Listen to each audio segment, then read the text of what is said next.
Oye, Yaremis, la idea era que tú también te ejercites. Estamos al aire. ¿Qué va a decir la promo? Uy, gracias Mariale. Perdón amigas y amigos, es que como saben, me comprometí con la difusión de una ciberfiesta, Profondos de la Promo 2021. Pero me dicen que aún faltan que varios confirmen su participación, así que estoy haciendo una publicación al toque para pasar la voz. Ah, ya sé, voy a ver si mi amiga Janet se anima a ir. Listo, mensaje enviado. Yaremis, mucha ciberfiesta. Volvamos a lo educativo. Pero si la ciberfiesta es un espacio de ocio necesario, ir es hacer un buen uso del tiempo libre, como diríamos aquí en el programa. Pero bueno, ahora sí, volvamos a lo nuestro, la participación de las mujeres en los inicios de la República. ¿Cómo fue? ¿Cuánto han cambiado las cosas? Las respuestas a todas esas preguntas y más con la profesora Patricia Izaguirre de Ciencias Sociales. Hola Yaremis, oí que quieres aprender sobre la historia del Perú republicano.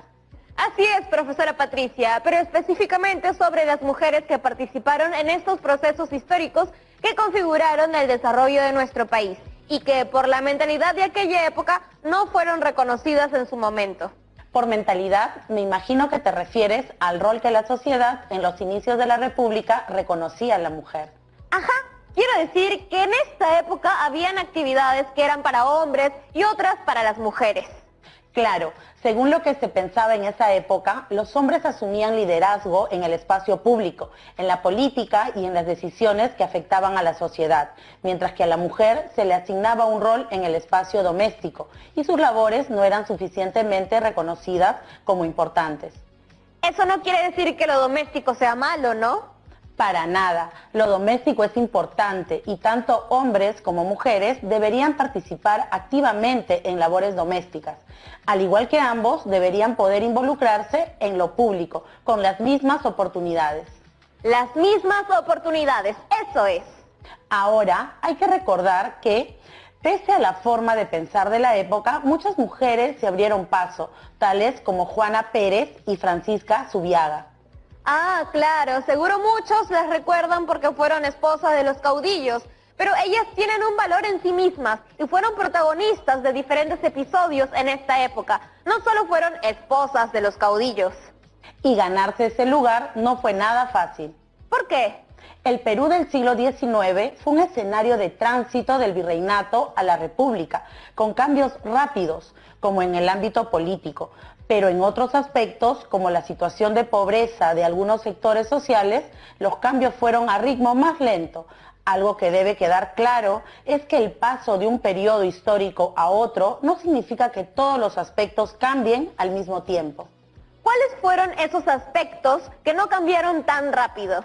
En el tránsito de la independencia a la República, las desigualdades sociales de la época colonial se mantuvieron, lo que marcó grandes diferencias en la toma de decisiones y garantía de derechos. La población indígena y afroperuana vivían con muchas carencias, estaba en una situación diferente a la de los descendientes peruanos de españoles. Estábamos entonces en una situación complicada y con mucha desigualdad. Bueno, algunos mestizos sí lograron ascender socialmente a través de su participación en el ejército. Es el caso de los caudillos militares. Algunos de ellos lograron incluso ser presidentes del Perú. Esto me hace pensar en lo difícil y lento que son los cambios, pues 2 siglos después, hasta ahora, no hemos tenido mujeres indígenas ni afroperuanas en la presidencia. Efectivamente, los cambios sociales toman tiempo. Demasiado. Es más, para ponerlo más simple aún, todavía no hemos tenido una mujer presidenta nunca. ¿Cómo va a ser? En lo político hubo mucha inestabilidad y los inicios de la República estuvieron marcados por la presencia de los caudillos. ¿Pero quiénes eran los caudillos? Me suena esa palabra. En la historia peruana se denominan caudillos a los militares que habían liderado y participado en los ejércitos que lucharon por la independencia y que en los inicios de la República pugnaron por tomar el poder y gobernar el Perú, y en muchas ocasiones lo hicieron. Genial. Además, quiero saber si hubo caudillas o solo caudillos. ¿Qué tal si vamos a una pausa y lo discutimos al regreso? Perfecto. Aprovecharé para preparar algunas imágenes para compartirte. No se vayan de Aprendo en Casa, ya volvemos. contarnos quién fue Ricardo Palma, nuestro más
que nos invita a viajar a través de la lectura. En estas marchas tan importantes de los últimos días, no se lograba entender realmente a una generación que finalmente pudo manifestarse. Hoy en Francamente, la generación bicentenario. Este jueves a las 5 de la tarde. A continuación, Cuerpo Médico.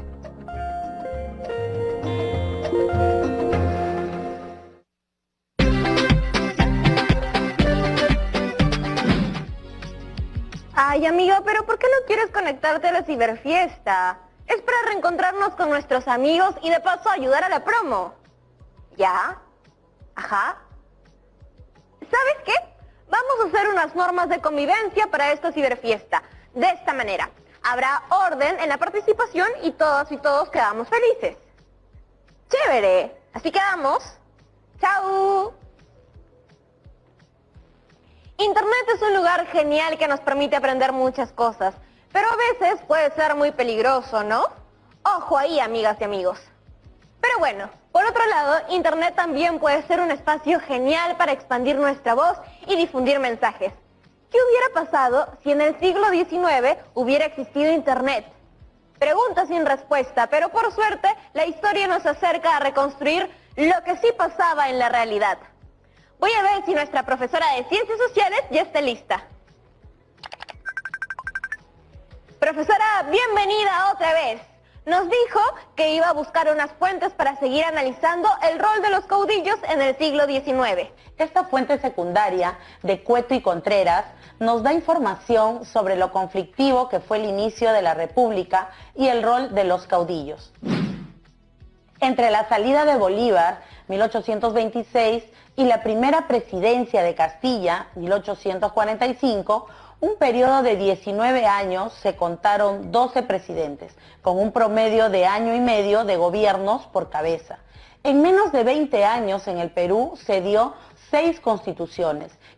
Cada caudillo parecía luchar, no por hacer realidad una causa o un proyecto, antes, en cambio, por contentar a sus seguidores con las prebendas que la conquista del Estado implica.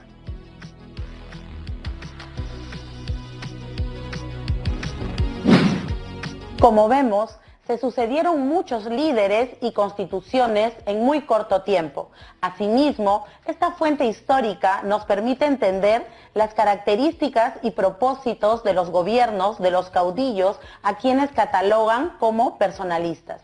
Hubo entonces muchos problemas para ponerse de acuerdo y respetar a los gobiernos de turno. Así es, los caudillos militares entraron en conflicto entre ellos, formaban sus propios ejércitos y se enfrentaban en batallas que terminaban sacando del poder uno al otro, a través de acciones violentas. Para todo esto necesitaban movilizar a sus ejércitos. ¿Y en este ejército habían mujeres o eran todos hombres? Las fuentes documentan la presencia de mujeres en las batallas también. Por ejemplo, Johann Jacob von Tschudi, en su obra El Perú, esbozos de viajes realizados entre 1838 y 1842, señala que en los ejércitos de los caudillos había casi la misma cantidad de hombres que de mujeres, y pone el ejemplo del ejército de Andrés de Santa Cruz cuando entró a la ciudad de Lima, que estaba constituido por aproximadamente 7.000 hombres y 6.000 mujeres aproximadamente. Seguro eran las rabonas, ¿no? ¿Ellos también forman parte de los ejércitos de los caudillos? Según las fuentes, en algunos ejércitos sí tenían rabonas. ¿Y quiénes fueron los caudillos representantes de ese primer militarismo? Podemos señalar a caudillos como Agustín Gamarra, Andrés de Santa Cruz, de origen boliviano, y el joven caudillo limeño Felipe Santiago Salaverry.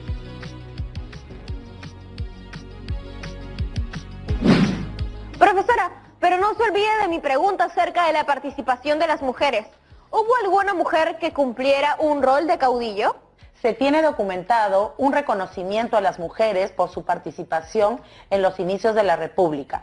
Al respecto, Sara Beatriz Guardia, en un fragmento de su libro Mujeres Peruanas, el otro lado de la historia, señala lo siguiente. Mientras que el 11 de enero de 1822, José de San Martín, en reconocimiento a la abnegada labor de las mujeres, autorizó el uso de la banda de honor blanca y roja como galardón y una medalla de oro con la siguiente inscripción: al patriotismo de las más sensibles, en la Gaceta de Gobierno de Lima Independiente. Del 23 de enero de 1822 figuran las primeras galardonadas: Melchora Balandra, Antonia Bernales de Subiaga, Manuela Sáenz, Rosa Campuzano, Antonia Huilate y Valderrama, Andrea de Mendoza, Marquesa de Casa Dávila, Catalina Fernández de Giraldino.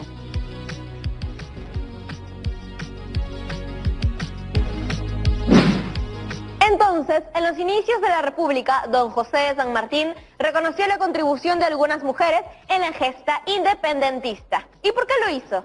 Muchas de estas mujeres eran informantes a favor de la causa libertaria y se les dio una medalla de oro con la siguiente inscripción: al patriotismo de las más sensibles.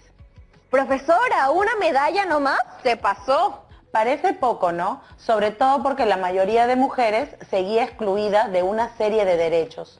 ¿Cómo podemos tener evidencia de eso? Bueno, la Constitución Política de 1823 estipulaba en su artículo 17 que los requisitos para ser ciudadano eran ser peruano, ser casado o mayor de 25 años, saber leer y escribir y finalmente tener algún empleo o industria o profesar alguna ciencia o arte. Y seguro la gran mayoría de las mujeres en esa época no cumplía con ese requisito. Así es, la mayoría no sabía leer ni escribir y menos tenía empleo o profesión. Entonces, no fueron consideradas ciudadanas de la naciente república y por ende su participación se vio limitada. Pero pese a eso algunas lograron sobresalir, ¿no? Claro que sí, pero dentro de las posibilidades que la época les permitía. Por ejemplo, tenemos a Juana Pérez, que al estar casada con el caudillo Felipe Augusto Santiago Salaverry, influía directamente en las decisiones políticas. También a Francisca Zubiaga, conocida como la Mariscala, esposa del caudillo Agustín Gamarra. Cuénteme más de ellas. Voy a utilizar un fragmento escrito por Manuel Bilbao en el año 1853, testigo de estos hechos en donde se refiere a Juana Pérez. Tuvo la suerte de encontrar la mujer de alma grande, de espíritu resuelto, que le convenía para hacer grande el espíritu en el curso de su carrera. Era el fuego que animaba el alma ardiente de Salaverry. Parecía destinada por la providencia a contribuir a la formación del héroe que corría tras el martirio para inmortalizar su nombre y honrar el nombre del Perú.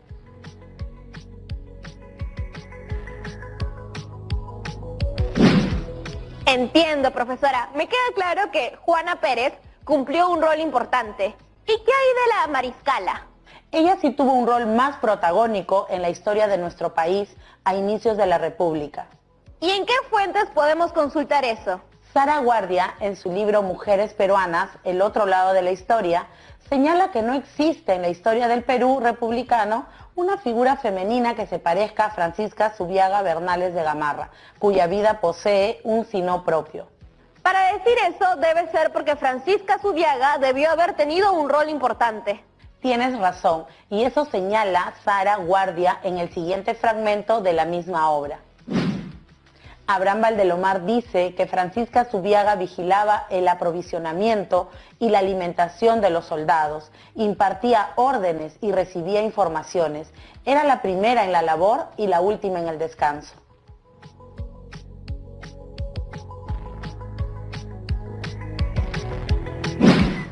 Azu era bien valiente, qué chévere, como Micaela Bastidas, que también daba órdenes en la rebelión junto a Túpac Amaru. ¿Qué más hizo la mariscala?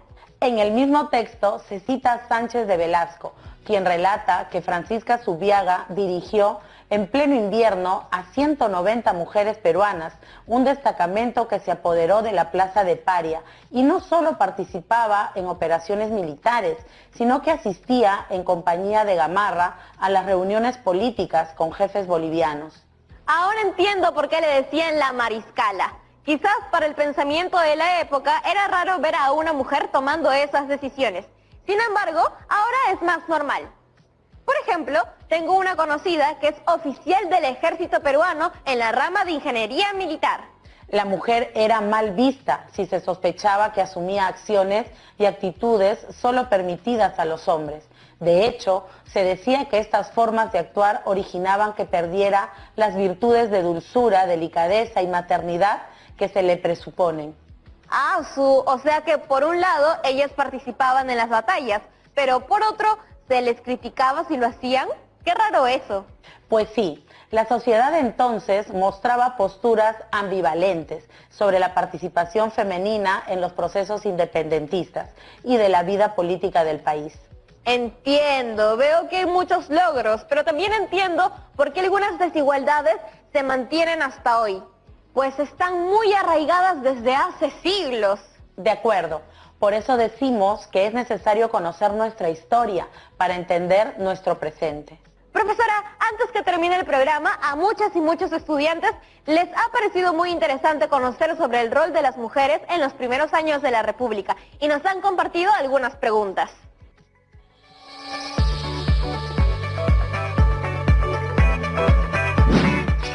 Hola Yaremis, hola profesora, mi nombre es María y les hablo desde Otusco, Departamento de la Libertad. Mi pregunta es, ¿cuál era el pensamiento de la sociedad de la época sobre la participación de las mujeres en actividades militares y políticas? Buena pregunta.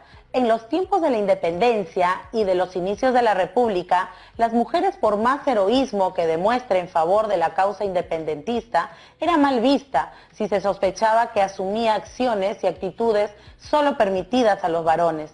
Se admira, por un lado, una contribución que se sabe esencial, pero por otra parte, se teme que esta misma contribución degenere en un cuestionamiento de los roles de mujer que le correspondían como tal en la sociedad y que amenazaría con destruir el tradicional predominio masculino en la sociedad. Tenemos otra pregunta. Hola, buenas tardes. Gracias por aceptar mi llamada. Profesora, ¿por qué Francisca de Zubiaga le decían la mariscala? Muchas gracias. Te explico. Según el historiador Antonio Zapata, fue la primera esposa de un presidente, Gamarra, en obtener reconocimiento individual y gozar de un enorme peso político. El poder fue la meta de su vida y el cuartel el medio donde se desenvolvió. En ocasiones había vestido uniforme y participado personalmente en batallas, de ahí su apelativo de mariscala. En el caso de Francisca Zubiaga, su transgresión fue profunda, rompiendo con una prohibición ancestral que separa a la mujer de los asuntos de guerra. Por ello, encarnó un modelo que ha encandilado a muchos creadores y literatos. Gracias por habernos compartido todos estos saberes, profesora Patricia Izaguirre. Cuando quieras, Yaremis. Hasta pronto. ¡Chao! ¿Qué opinan de lo que hemos aprendido hoy? ¿Consideran que hay muchas diferencias entre el rol que tenían las mujeres en el siglo XIX y ahora? ¿Qué ha cambiado y qué sigue igual? No eran tiempos sencillos. Y para seguir reflexionando, vamos con nuestro reto del día. Les propongo elaborar un texto que responda a las siguientes preguntas. ¿Cuál fue la participación de algunas mujeres durante el caudillismo al inicio de la República? ¿Cuál fue el pensamiento de la sociedad peruana de mediados del siglo XIX respecto a la participación de la mujer? ¿Y cuál es el rol que cumplen en la actualidad las mujeres en el ámbito político de nuestro país?